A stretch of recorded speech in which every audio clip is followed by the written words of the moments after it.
The most valuable data we have doesn't sit still, it flows. It's a continuous sequence of events where the order of the information matters just as much as the data itself.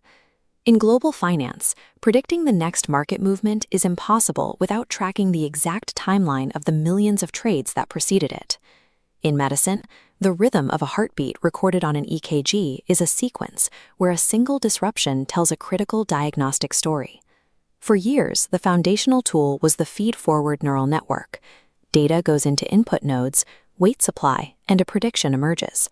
But these models process every input in total isolation. They evaluate sequential data points individually, completely blind to their arriving order.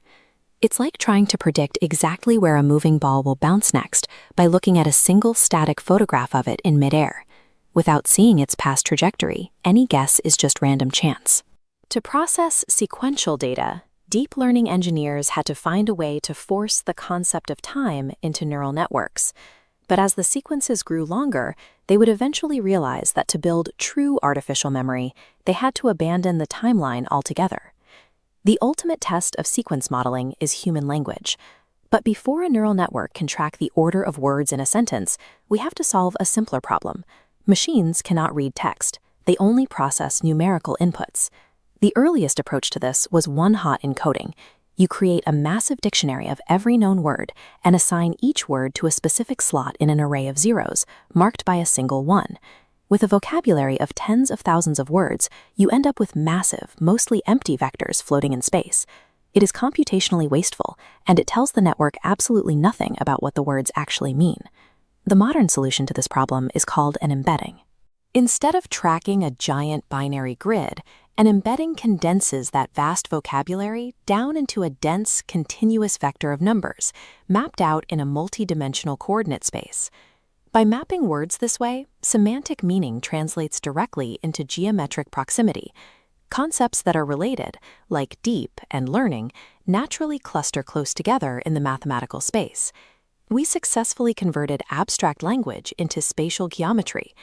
But the network still needed a mechanism to read these geometric points sequentially, exactly as they appear in a sentence. How do you give a memory to a feed-forward network that is strictly designed to reset after every single input?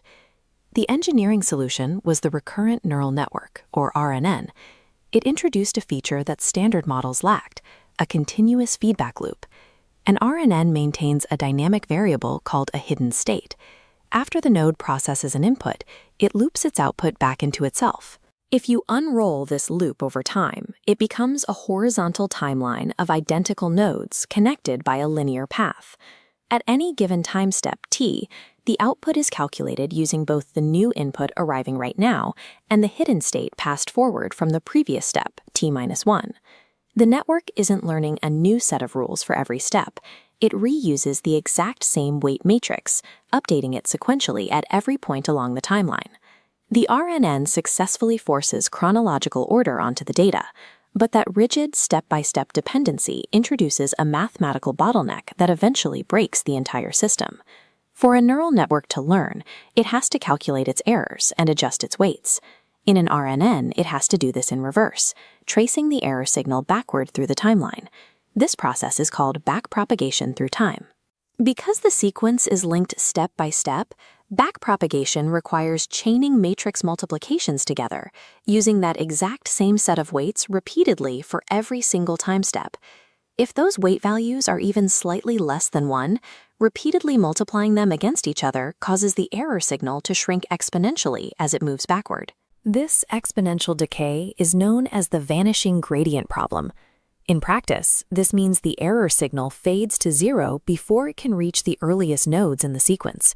The network literally forgets the context of the data it saw at the beginning of the run. Engineers built variations like LSTMs that use internal gates to selectively hold on to information longer, acting as temporary band-aids. But they could not bypass the underlying bottleneck of sequential processing. Processing data strictly chronologically guarantees computational decay over long distances. To handle massive sequences effectively, deep learning required a different structural logic. The challenge was clear. How do you analyze a strict sequence without getting trapped by a step-by-step timeline? The solution was an architecture that completely abandons recurrence. It's called self-attention. Instead of reading data one step at a time, self-attention pulls in the entire sequence and looks at every piece of data simultaneously, in parallel. To ensure the network still knows the order of the inputs without a timeline, a mathematical marker called positional encoding is injected directly into the data before processing begins. To figure out what matters most in that sequence, the network acts like a search engine. When you search a massive video library, you input a query and the system compares it against the keys, the titles of every video, to find the closest match. Self-attention does this mathematically by splitting the sequence data into 3 distinct parallel matrices: the query, the key, and the value. By formatting the data as a set of simultaneous search queries, the architecture trades the rigid limitations of linear time for the absolute precision of mathematical relevance. The query matrix represents the specific item the network is currently analyzing in the sequence. The key matrix holds the characteristics of every other available item in that exact same sequence. The network calculates relevance by taking the dot product, or cosine similarity, between the query and the keys. This generates a raw mathematical score, indicating exactly how closely related those items are in the coordinate space. Those raw scores are run through a softmax function, which squashes them into normalized percentages between 0 and 1. This mask is multiplied by the value matrix, illuminating highly relevant features and dimming irrelevant noise. Because this extraction happens in parallel, it entirely circumvents the vanishing gradient problem.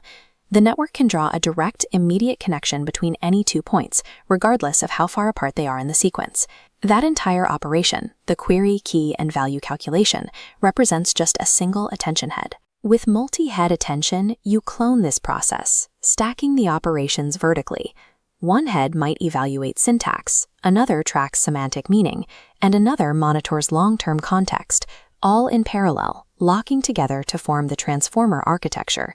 This massively parallel attention architecture is the core engine running modern large language models and generative AI, and it extends far beyond text. Vision transformers now use this exact same self-attention mechanism to process complex imagery without relying on recurrence.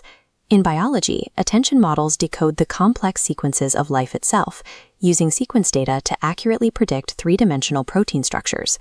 Understanding these abstract mathematical architectures requires bridging the gap between theory and hands-on coding. To build these concepts yourself, subscribe to the Learn by Doing with Steven YouTube channel for applied tutorials.